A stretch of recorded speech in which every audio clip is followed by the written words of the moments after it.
Hey guys, Jonathan from BroJMR, and I have talked about Star Wars and Empire Strikes Back now on VHS. And like I said when I talked about Empire Strikes Back, it is getting a little bit later, so I'm going to wait and do Return of the Jedi a little bit later because we're going to be going to the movies here in about an hour. So I don't have time to watch it all. But we're going to do a short little, just a short little video talking about the other Star Wars movies, the prequels and the new ones. And I'm not going to spend a lot of time on this. I just wanted to go through all of them and just kind of give my opinion of them. Let's see. Let's start with the beginning. Episode 1, Phantom Menace. Wholly unnecessary movie, in my opinion. There really wasn't anything that needed to be there. Now, I understand the reasoning why George Lucas wanted to do this, and I understand that. He wanted to give an early introduction to all the characters that we fell in love with. And I feel that that is fine. I feel that that is a valid purpose. I really do. I didn't think that it was a good introduction to any of the characters. The writing was the worst out of all the prequels, and that is saying something pretty big. It introduced the idea of midichlorians, which is just a terrible thing.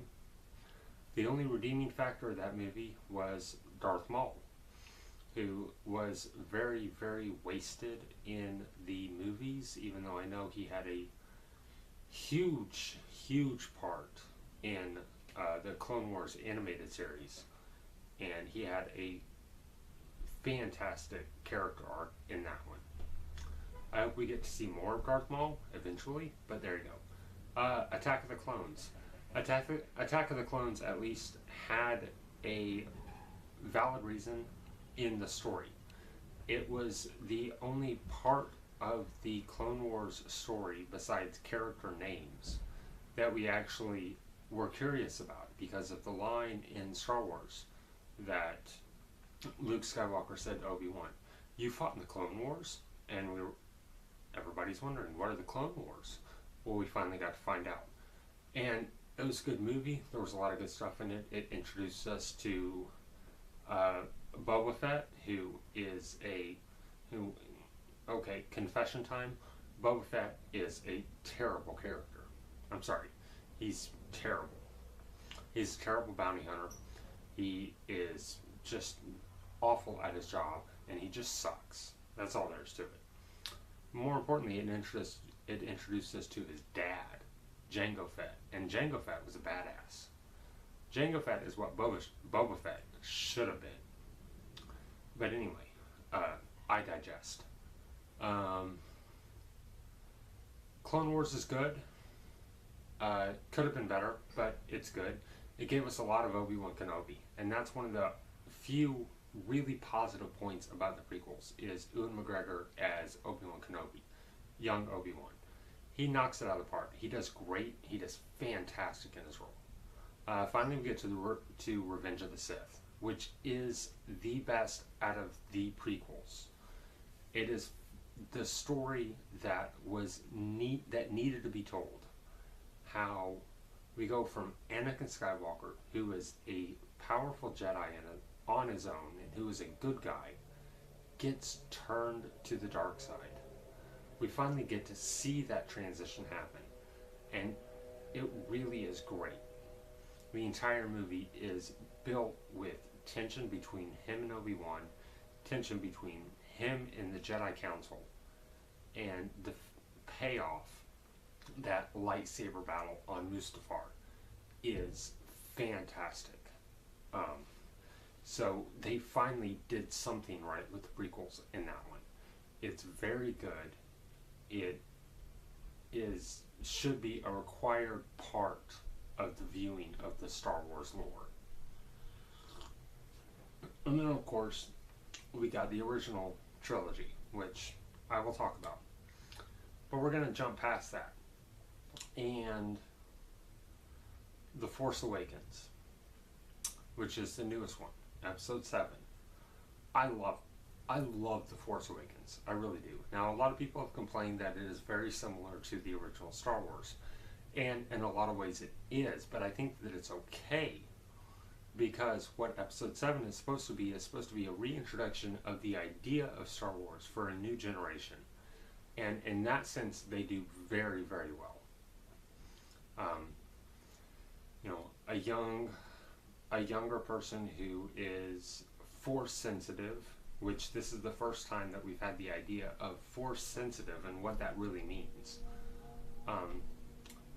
And it really is the story of Luke from Star Wars, from A New Hope, just done differently.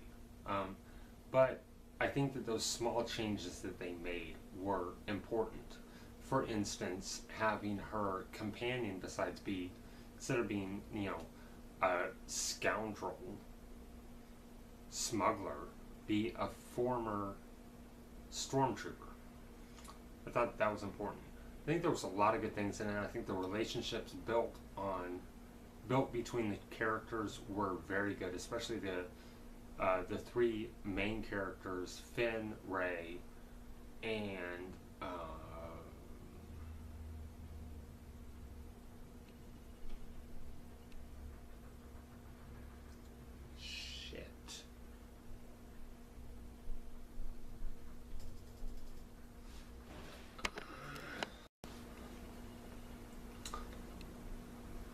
one of the things that I especially loved about The Force Awakens was the character development and the character relationships between the three main characters, Finn, Rey, and Poe.